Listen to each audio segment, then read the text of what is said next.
결국은 일본의 보수 세력에게 이용만 당하는 거 아니냐 이런 네. 시각이 높습니다.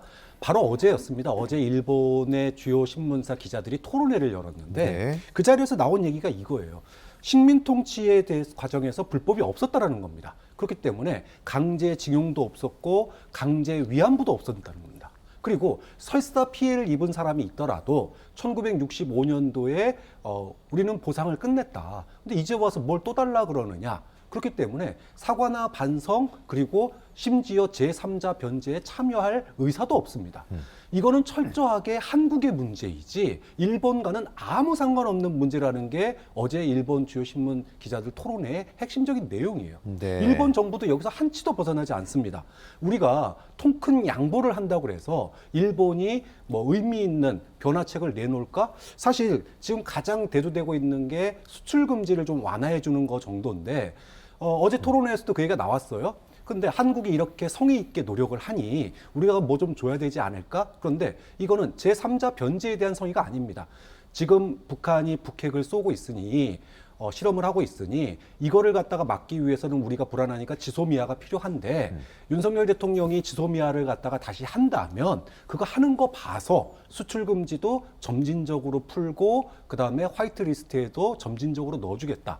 제3자 변제에 대한 대안이 아니고 지소미아에 대한 대가예요. 자기들이 필요한 것만 일본은 선택적으로 취하겠다 이런 그렇죠. 거죠? 일본의 국익에 해당하는 것만 양보를 조금 그것도 네. 한국 하는 거 봐서 내놓겠다는 게 지금 일본의 입장이고 여기서 한치도 벗어나지 않는데 과연 우리가 먼저 일본에 대해서 양보를 통 큰 양보를 하고 일본도 따라와라? 과연 일본이 오늘 어떤 결과를 내놓을지 모르겠지만 예. 일본 내부에서조차도 사과나 반성, 제3자 변제에 대해서는 그 어떠한 입장도 네. 없을 거라는 게 일본의 전망이기 때문에 사실상 기대하기 어렵지 않느냐. 그럼 결과적으로 일본 보수에 이용만 당하는 거 아니냐. 네. 이런 결과가 나올 수 있다는 거죠. 네, 이 걱정, 이런 우려, 기후를 야권에서만 하고 있는 것은 아닙니다. 자, 국민의힘 전 김종인 비대위원장은 윤 대통령 스스로 우리 대법원의 판결을 무시하는 조치를 취해서 사실상 모든 게 끝나버렸다. 일본은 윤 대통령 방문의 형식적인 예우는 갖추고 잘해줄 거다. 그러나 실질적으로 일본이 우리에게 줄 수 있는 게 없다라고 하는 라디오 방송에서 이야기했습니다. 자, 우리가 물컵의 소위 절반을 채웠는데 일본이 다른 절반을 채워줄 것이냐 아니면 그럴 수 없을 것이냐 비관적인 발언이라고 생각하는데 김대현 평론가 지금 박 교수님 말씀 그리고 저런 우려들 기후에 대해서 어떻게 생각하세요? 김종인 전 비대위원장이 외교 전문가는 아니지 않습니까? 네네. 더군다나 일본 통이라고 할 수도 없는 분입니다. 독일에서 공부를 주로 했고 독일파다라고 하는 평가를 예. 받고 있는 분이기 때문에 이런 것은 일반론적인 얘기를 하신 것 같고 다만 이제 일본이 윤석열 대통령의 이번 방일에 대해서 형식적으로 최대한 예우할 것이다라고 하는 부분에 대해서는 공감합니다. 네. 일본도 사실 한국이 내부적으로 통일되지 않고 오히려 이 반일 감정을 좀 부추기는 일부 진영도 있음에도 불구하고 또 지지율이 다소 추락할 것을 알고 있음에도 불구하고 이렇게 일본에 먼저 선제적으로 손을 내민 부분에 대해서 사실 높게 평가할 수밖에 없을 거라고 봅니다.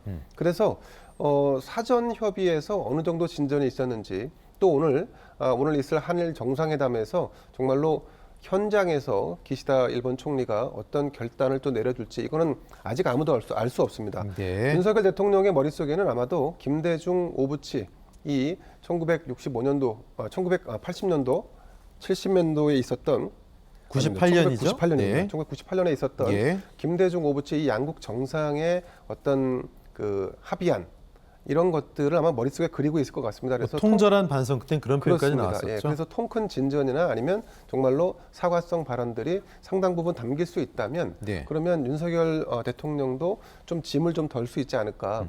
어쨌든 한일 관계를 복원한다는 측면에서 지금 이 일본에 먼저 손을 내밀고 일본을 방문하는 이 자체가 이게 무슨 친일이거나 아니면 나라를 팔아먹는 일은 아니지 않습니까? 예. 결국은 대통령 입장에서는 국익을 먼저 판단해서 어떤 것이 옳은지에 대한 결단을 내린 것이고 그에 대해서 일본이 제대로 화답할 수 있다면 아마 소기의 결실을 거둘 텐데 만약 일본이 이에 대한 어떤 답을 제대로 하지 않고 그냥 형식적인 어떤 발언만 한다 그러면 사실 윤석열 대통령은 빈손으로 또 들어오게 됩니다. 네, 그렇죠. 제가 좀 우려하는 부분은 그런 부분인데 오늘 정상회담에서 사실 양국의 공동 선언문, 합의문을 만들지 않겠다라고 했지 않습니까? 네네. 그러니까 일본이라는 나라는 굉장히 특이하게 기록을 굉장히 존중하는 나라입니다. 기록을 소중하게 여기는 나라이기 때문에 양국이 사전에 어떤 합의가 있었다면 합의문을 발표한다라고 했을 텐데 지금 합의가 이루어진 상태가 아니라는 건 분명합니다. 그러나 두 사람이 머리를 맞대고 허심탄회하게 대화를 나눴을 때 우리가 기대한 그 이상의 어떤 발언, 일본 측의 입장, 뭐 이런 표명이 나올 수도 있다는 부분은 조금 더 기대를 하고 있습니다. 네.